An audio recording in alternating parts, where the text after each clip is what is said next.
Garr, and I am a teacher here at Pleasant Valley. I teach science. I teach AP Environmental Science, 9th grade Earth and Environment, and I also teach chemistry.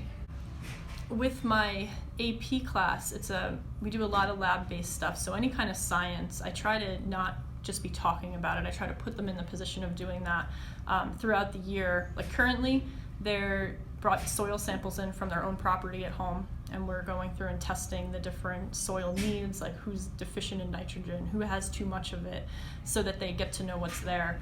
In about 2 weeks, they'll bring water samples in from their own house and test their own drinking water for a variety of different contaminants that are common.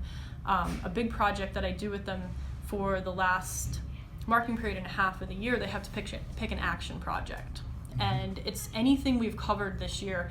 A lot of times I find, even though they're seniors, a lot of the stuff we talk about is eye-opening and brand new to them. They didn't realize how we produce meat in this country.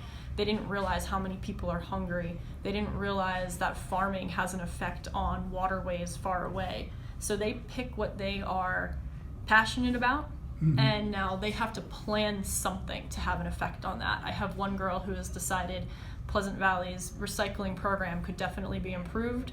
I just started talking about this with them on Monday, and she's already contacted Mr. Triola to set up meetings, and I haven't done anything at this point other than say to them, pick something you're passionate about and do it.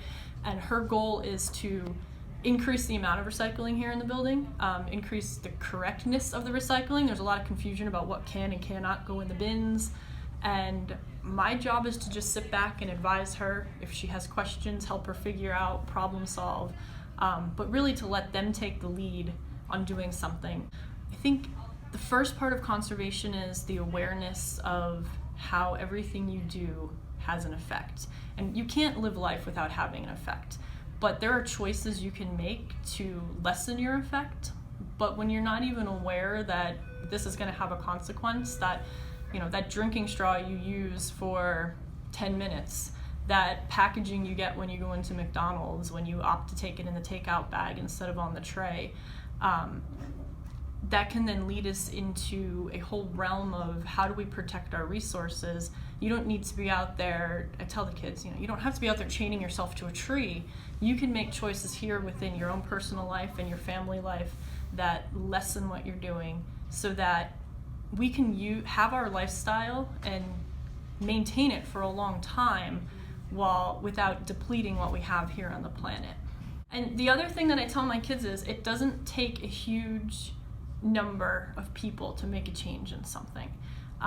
The AP textbook that I have references approximately 10% of a population, and that doesn't mean we need to take 10% of the 7 billion that are here on the planet. We can take 10% here at Pleasant Valley, and if they start making changes, if they're passionate about it, that 10% will become 15% and will become 20%.